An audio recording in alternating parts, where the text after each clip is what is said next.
Hello everyone, Brian here with my first ever video from the World of Madness server. This is a whitelisted server that I've been asked to join, and I'm really looking forward to it. This is my first video, but I have been here for a little bit of time being introduced to people and that kind of thing. I'll just show you guys around the server really fast. It's a vanilla server, no mods of any kind, nothing like that going on. I believe it's on either normal or hard, I'm not sure. Yeah, it's strictly survival. It's so survival that they haven't lit up the spawn really well yet, and we actually get mobs here all the time. That's how survival it is. Anyway, let me just show you really fast. We got a handful of farms over here, so it looks like these people have been here for a little while, I think, and I'm kind of coming into it new. So I've got really only what I've either been given or that I found and immediately around my area. So I've dug down beneath my plot. I've been assigned a plot. I've dug down beneath my plot. And I was able to find some iron and a little bit of redstone and that kind of thing. And I met most of the people that are on, well, some of the people at least that are on here. So that's pretty nice. So everyone's got a spawn home. Everyone's building a spawn home, and some of them are a lot farther along than others. I don't know what's been shown, so I probably shouldn't be showing a whole lot. I know that, okay, so over there is a skeleton spawner, which is great because I was able to grab some gold armor immediately, which is kind of cool. I grabbed enough iron for a handful of tools and a couple of hoppers as well that I built a system to smelt with. That up there is Monkey's house. I believe he is the server owner or co-owner. He's obviously been here around for a while. He's got a floating castle up there in the sky. So right over here is my plot, and each of us get a 32 by 32 area that we're supposed to build a spawn home. Now, I've thrown a couple of chests in, and I built this really fast smelting system, which I'm going to actually tear out and rebuild. When I got this, originally it was just a big hole, and basically what I did, I got to chop down those wood up there. Basically what I did is I filled in my hole with grass, and I didn't actually fill the whole thing in, I just kind of covered it over like this. So, and it's kind of lit up right now, but this gave me an idea of what I want to do with my spawn home, and I'm actually doing air quotes that you can't see. So it's not actually going to be a spawn home. What I think I'm going to do is I'm going to make a kind of a spawn auto everything area. I'm going to build auto melon farms and auto pumpkin farms. I'm going to build an enchantment table, an adjustable enchantment table that everyone can use, kind of in the center. And I think right off of it, I'm going to build it's going to be a terribly inefficient mob system, but I'm going to build a mob system that I'm going to hollow out the area directly beneath us and build a terribly inefficient mob system. Try and light everything up. If everything is lit up, it should work okay. And I'm not looking at it as a XP grinder because we've got the Skelly farm right over there. All I'm looking to do is trying to put everything I can automated into this 32 by 32 plot. So I think the enchantment table with the adjustable settings on it in the middle, with the mob spawner kind of falling into it. Directly along this side over here, or one of the sides anyway, or maybe in the corners, I'm going to have to build a storage system and for my own stuff, and I'm going to build an automated potion room. On top of the enchantment table, I'm going to build the auto pumpkin farm and auto melon farm, and I'm going to leave those chests out for everyone here to grab melons. And on top of that, I'm going to build an iron golem farm, and I'd like to build the auto cactus farm. Anything you can think of that's automated, I'm going to try and do. I'm really going to try and do everything I can automated in this plot here. And then after that's done, we'll decide what we're going to do next. It's kind of a wide open server. I can do anything I want, and I'm kind of interested because I've been doing a lot of super flats, and I love super flats, and I'm going to definitely do more. But what I kind of am looking forward to is having a stable location that I can come to and just try whatever I want. So that's kind of what this is going to offer me. I've been looking for that, and I really want to kind of concentrate on interesting builds. Whatever I do here, I want to make some interesting builds. So yeah, I'm looking forward to that as well. Let me just get this wood, and then we'll take a sleep because we are currently the only ones on the server. I think a lot of the people on the server are actually Europeans, so I might not very often see them. We'll see, actually. The other thing I'm going to do is I'm going to try and light up the entire area. I'm going to head to the nether. They've got a little nether portal set up, another hub, and I'm going to head to the nether, find me some blaze rods. Obviously, I'll need them for the potion room, and I'm also going to collect glowstone so I can glowstone up all of the paths all the way around. And hopefully that'll go a long way into preventing mobs from spawning throughout this area. Now, I've got everything lit up as well as I can. I might have to go, well, see, right there. There's already a dude right there. So, during the day, we should be okay. I think most of the caves directly beneath me are lit up. Like I said, whatever mob spawner I actually put in here is going to be terribly inefficient. Now, what I also did is I went around so mobs can't actually get up here. They can't actually get up here because I went around and I dug all the way around the whole edges. I dug a one underneath the road just because I was constantly swarmed with mobs while I was out here. So it's lit up now, and that's where we're going to start. Now, I did do some walking around, and in that direction, not too far away, I found a ravine and a mine shaft in the bottom of that ravine. So that is kind of cool. You can't actually see it on the map because I just built this map now. And the map, I think, is probably too small. But anyway, it's just in that direction. I think that for this first episode, we are going to go there and see if we can't find some diamonds. If we can find some diamonds right away, then I'm going to build that enchantment table. And if we can't, then episode 2 of this is going to be, I think, the simple mob system. Okay, everybody, so what I'm going to do is I'm going to, all the stuff that's here already is going to be gone. It's just here temporary for me to store my stuff. We'll build something really nice. Okay, everybody, so I'm going to say good night and going to hit the sack here, and then I'm going to turn the camera back on once I'm out there at that mine shaft. All right, everybody, I will see you all soon. Okay, everyone, we made it, and this is the ravine I found when I was wandering around. And as far as I can tell, there's a mine shaft right down there, which is great. And as far as I can tell, it is unexplored. I don't see any torches or anything like that. So I think we are going to head down underneath here. I really want to get to the, yeah, it's just one of these two sides. I really want to get down to that mine shaft. I grabbed some, I only grabbed 2. I had to go find a sheep. Kill me a sheep. I don't know how long we're going to be here, so I actually might set my spawn out here. And I should probably grab some wood too. That might make sense. Do I have any? No, I have 1 stick, which is pretty useless. Pretty useless.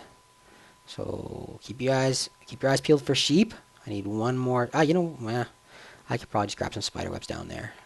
I actually have shears with me, so we will. That's what we'll do. We'll take a chance. I got nothing to lose. Alright, I'm going to grab a little bit of wood just so we have some. I already have a crafting bench with me, so that's fantastic. So I'm just going to dig down. I'm going to dig along the edge here and down into that mine shaft. Now, normally I would do this stuff off camera, and I'm going to try and do more stuff on camera for the next little while. Hopefully that's what you guys want to see. I'm really not sure. You know, I was on the Social Blade server there for a little while, and that was fine, just because there was definitely a set goal. And this one here is a little different, just simply because there's no goal. I mean, it's just do what you want. And usually, whenever I do any kind of Let's Play or anything like that, I've usually got something kind of plan set out, like, I'm going to do this, you know, don't go down there. I'm going to do this, or I'm going to do that. And what the hell? It's all go this way. But this time here I've got nothing, so it's basically just think of something. Now, I do want to think of something that's crazy enough to go with the name. Is this a hole? No, good. World of Madness, and I'm not really sure what that crazy thing is going to be yet. And I guess I've got a little while to think about it, just because, like I said, I definitely want to have a server area set up. And I want to something that's going to be helpful. A lot of times people get onto servers and they stick around for a little bit and then they're gone. And there's some iron, good. I actually found some on the way as well. They're gone, and that means that there's a house that's kind of sitting there. Even on a whitelisted server, there's a house that's sitting there. It's not used anymore. And I really don't want that to be the case with whatever I do. I want it to be something that people are going to stick around, like keep anyway. Just even if I'm not around, they'll be like, oh yeah, let's keep this. just because it's useful. So I kind of want to do that. You know, I should mark where I came down, which is right here. And you know what I didn't do? I didn't bring pumpkins because I'm stupid. I always forget it. You know, I always forget them. They're such a genius thing. You make yourself a jack-o'-lantern there, throw a torch into it, and you're all set. Alright, so there's a lot of iron around here, which is nice.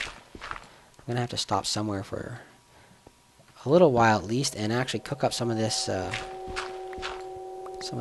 I got. So I actually have a lot of iron already.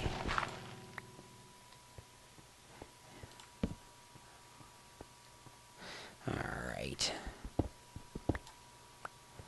So I think that anyone who's been watching my channel knows that I'm a father of twin girls, a brand new father of twin girls. And before I was a father of twins, I was an animator. And, you know, here in Canada, it's actually really expensive for girls, well, not for girls, but for any baby under a certain age to be put into daycare.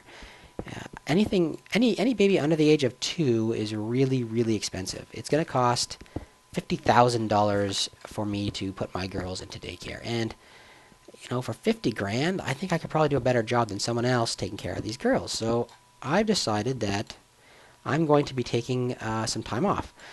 Our original plan was we'd each take a year. My wife would take a year, and I would take a year, and I would work for the year when they were, you know, before they were 1 year old. And it didn't work out that way, just because it turned out to be a lot more difficult than we were expecting it to be. Having the girls was really, really difficult.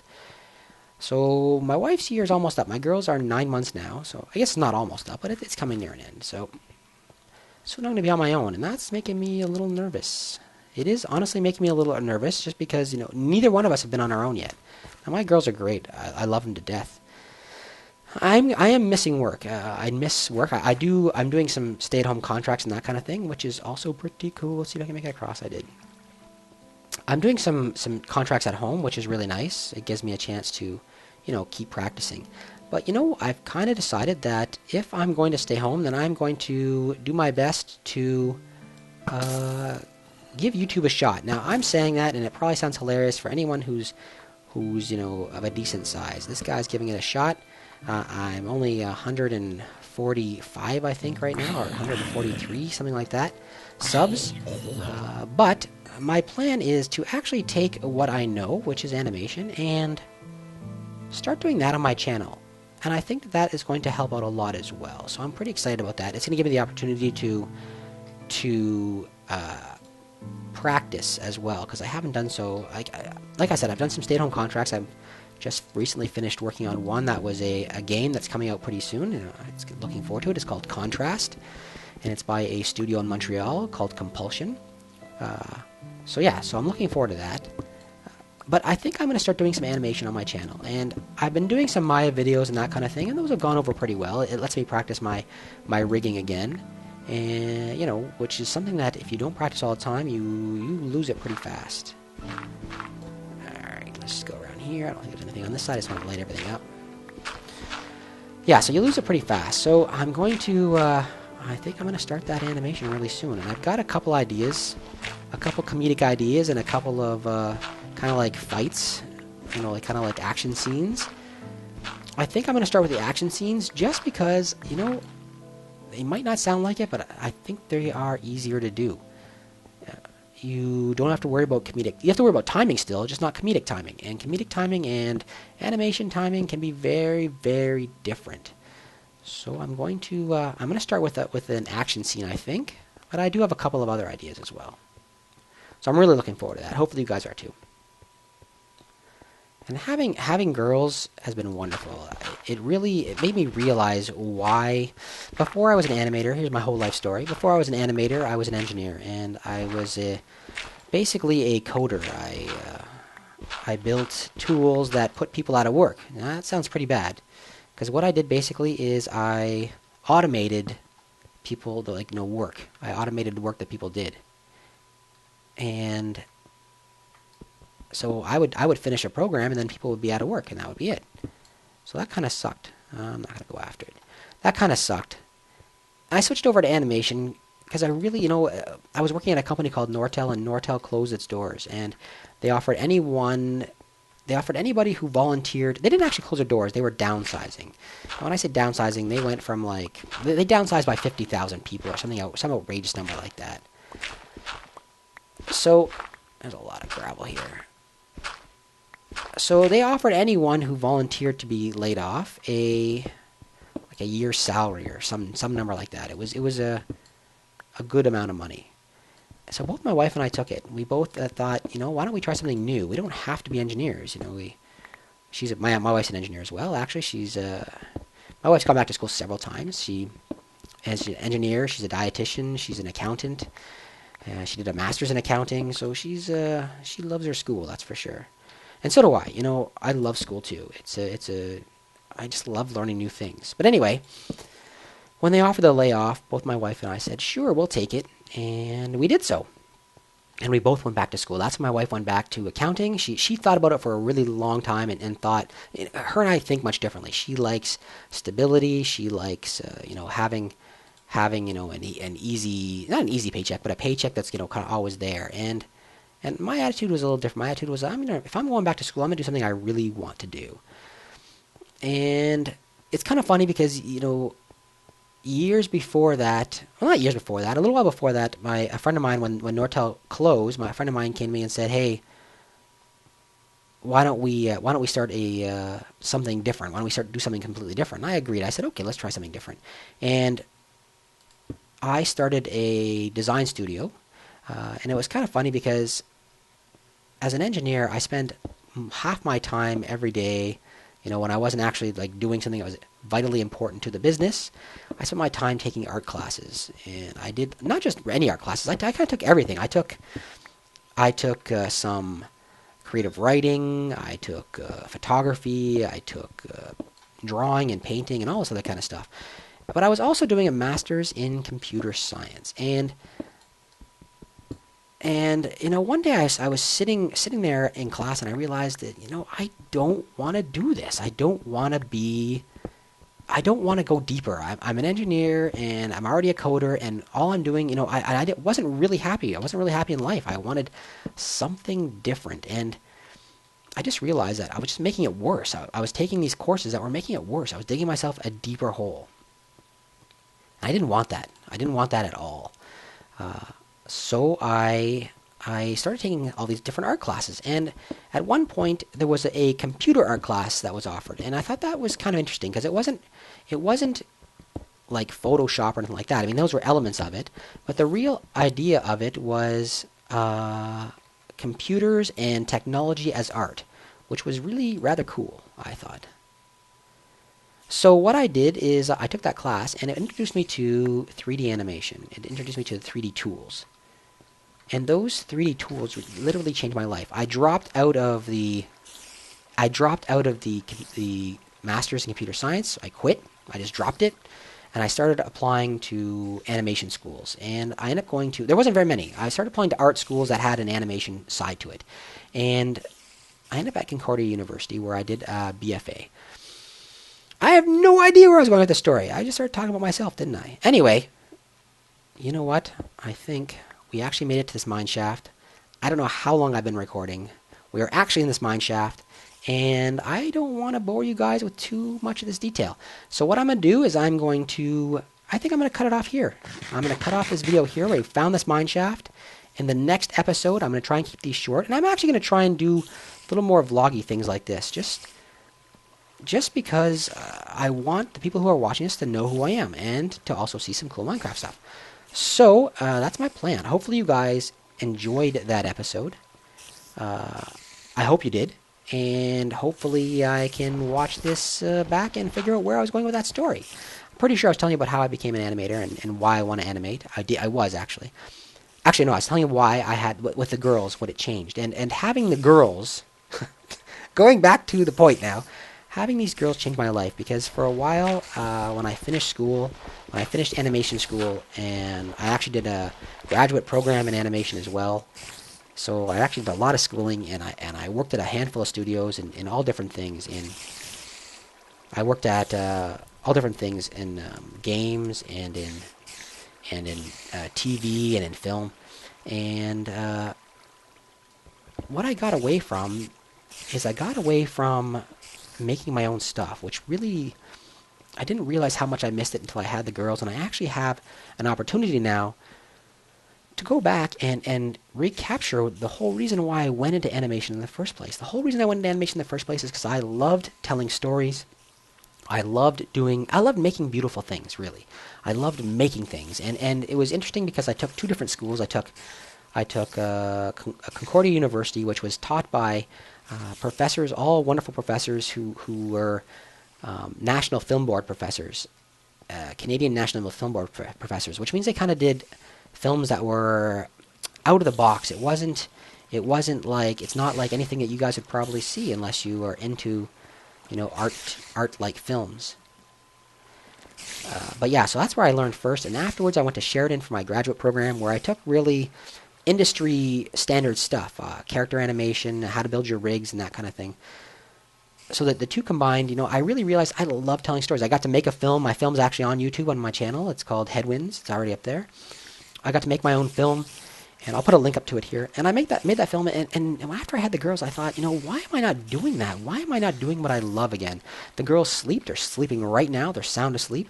And why am I not making my own films? And I'm really looking forward to this year off for that reason. I'm going to take this time and really concentrate on animation for YouTube, and if I can stay home and make my own stuff, I will do so. I will do so and take care of my girls for the rest of my life. I honestly have no problem with that. I know why I became an artist in the first place, why I became a filmmaker, and that's to tell stories and make films. And it doesn't mean making someone else's film, it means making my own films.